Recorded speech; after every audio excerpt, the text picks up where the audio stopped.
ces temps-ci wax na ne il n'est pas assez protégé ci wàllum justice ñu gis ne ci point boobu bu gis-gisam ak gis-gisu président waroon na moom nee na dem na ba yaakaar ne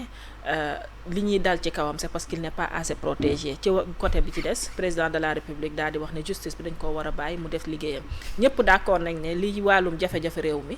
bokk na ci li nga xamante ne ñoom ñaar ànd nañ ci mais ci li nga xamante ne ànduñu ci mooy li nga xamante ne moom mooy wàllum yoon bi. loolu moom dafa xoromu trop. parce que booy nekk di keroog rek j'ai regardé Bouba Ndour mu wax ko ça a attiré mon attention et j'ai fait la liste. La majeure partie des gens qui sont en prison ñu doon ñoo xam ni dañuy wax ñu leen di déglu dañu am kàddu ñi ci ëpp ci ñu jàpp ci biir kaso bi bu ñu leen di jàpp duñu leen jàppee offense au chef de l'État, offense auprès d'eux. Quelqu'un qui a les prérogatives d'un président de la République. maanaam mu yor cër yoo xam ni président moo dagg ci cëram jox ko en l'occurrence son premier ministre donc il est bien protégé. ndax ñi dal ci kawam ñëpp ci wax seen gis-gis ci démarche am. ñu ngi tey jii nii ci kaso bi. mais loolu sax démb sur la Sen TV dégg nañ kii di maître Youm daal ne moom gisagul décret boo xamante ne président jox na ay cëram kii di premier ministre. ba ñu war cee mën a jàpp nit. bien sûr xam nga parfois le pouvoir quand tu exerces le pouvoir boo yoree pouvoir di ko exercer dafay am doole bu rëy booy am ñoom moom lañ gisoon ci président Macky Sall bi mu nekkee en service. daan wax ni dafay def abus de pouvoir dafay jaay doole li muy def du yoon dafay won nit ñi ni moo leen ëpp doole mais yàlla moo ko ëpp doole dañ koy xeex loolu du yoon ba tey jii ñoom ñoo nekk au pouvoir te da ngay gis les mêmes pratiques mooy dikkaat.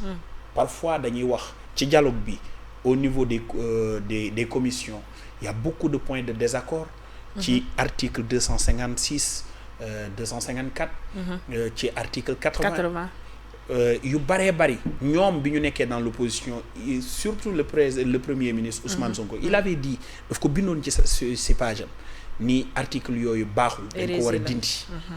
tey jii ils sont aux affaires waxatuñ lu ci jëm parce que quand tu es dans l'opposition loolu dafay doon barrière ci nga exercer sa liberté d'expression ci nga exercer ko pleinement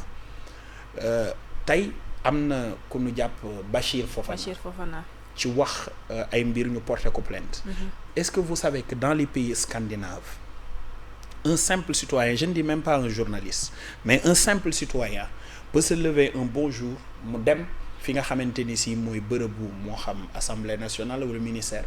mu demander l'exécution du budget les dépenses naka lañ ko dépenser le citoyen mu am ko ci loxo am na ci réew yoo xam ne sax ci site bi ngay dugg tu verras tout. Bien sûr. Aujourd'hui, on est dans un flou total. On te dit qu'il y a une commission de passation des marchés à l'Assemblée nationale am fool. Jusqu'à présent, on ne sait pas qui a gagné le marché des voitures. On ne le sait pas et c'est anormal. Dans une république qui se veut être transparent, dans une république où la transparence est évoquée à tous les niveaux. lépp loo xamante ni si dañu koy jaarale ci koom-koomu réew moomu noonu war na doon loo xamante ni si dafa war a fës. tey nga gis ñeneen ñu baree bari ñu topp leen ci yu mel noonu ay pouvoir yoo xam ni yow ci sa bopp doo xam fu mu jógee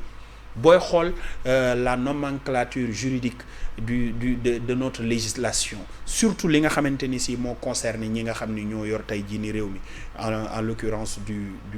premier ministre je peux dire le chef du gouvernement bari na loo xamante ni si mën nañ ci daan ay nit wala daan nañ ci ay nit comme ni ko maître yu mu waxee doon un juriste aguerri